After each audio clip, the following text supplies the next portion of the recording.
Hey guys, Mike here. In this video I wanted to talk about kind of a rudimentary music theory. They're called intervals.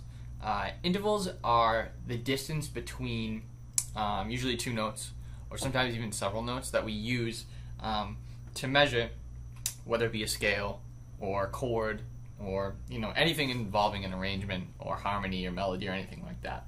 Most scales that we talk about in contemporary music right now are 7-note scales. So for instance, the C major scale, obviously as an example, would be C, D, E, F, G, A, B, back to C. 1, 2, 3, 4, 5, 6, 7. Basically what intervals do is that we calculate them based on their corresponding number. So C would be 1, D would be 2, E would be 3, F 4, G 5, A 6, B 7, so on and so forth. We refer to them as your root, second, third, fourth, fifth, sixth, seventh, and then it repeats itself again. With each number, we have like a subcategory, and you probably heard it before. Two of the most famous ones are minor and major. And there's a couple other ones when we get into fourths and fifths, we'll talk about in just a second. We have diminished and augmented, and also perfect too. So 5 keywords to keep in mind for now: minor, major, perfect, diminished, and augmented. So let's jump in. Alright, so let's get started. For now, we're going to use C as our root.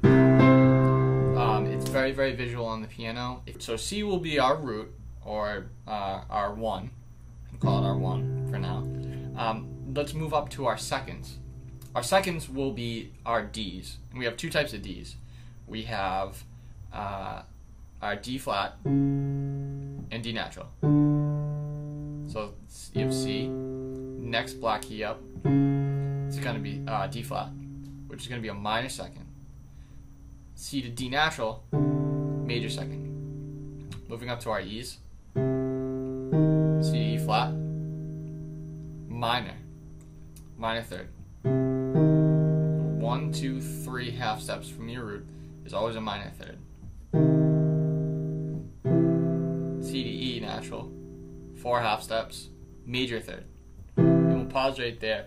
The third of a chord dictates the tonality of that particular chord or scale. So if you were to play a chord, I'm playing 2 C's in my left hand right now. If I were to play an E next to it, that would already assume that we are playing a major chord. Whether you put a million notes on top of it, the tonality of the chord is still major. So the third, in summary, is really, really important to any chord that you play. So let's keep moving. So C to E natural is a major third.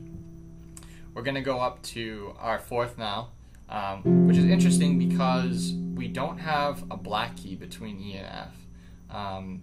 This is where we're going to use the term perfect. So C to F natural is our perfect fourth. Kind of has a very kind of a broad and almost dominant and I guess like strong relationship between the 2 notes. Now this is going to be a little bit confusing, so just stay with me real quick. So C to F is our perfect fourth. Now our diminished fourth is going to be F flat, which is really, really weird because there is, like I said before, there is no black key between E and F. So what that means is that the F flat is actually the E.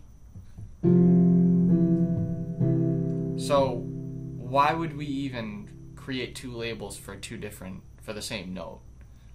I don't have the answer to that question. Whoever created this, why did you make it confusing for us? I don't know. Whatever. So C, F flat, actually E is going to be our diminished fourth. So moving up back to our diminished fourth, C and F. Augmented fourth is going to be F sharp.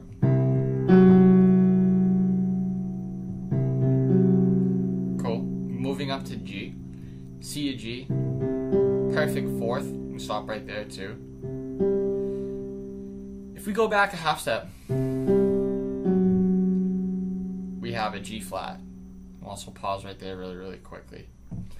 If you notice, F sharp and G flat are the same note.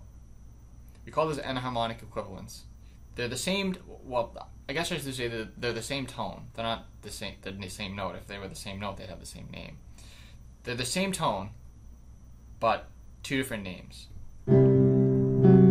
So if we're using in context, if you're writing it out though, or you see it in like an actual scale, G flat would be your diminished fifth, excuse me. Your augmented fourth would be F sharp. So kind of, I guess, in a way, G flat and F sharp are very different from each other. However, they share the same tone. Let's move forward. So C to G, perfect fifth. C to G sharp, augmented fifth. Moving up to an A. C to A is a major sixth. Going down half step would be a minor sixth. A flat. Going back up, C to A, major sixth. C to B flat, minor seventh. C to B natural, major seventh. Then back to C. Cool. So that is my description of how intervals work inside of music. If you have any questions, feel free to leave in the comments below or shoot a message. Make sure to like, comment, and subscribe, and we'll see you guys later. Thank you.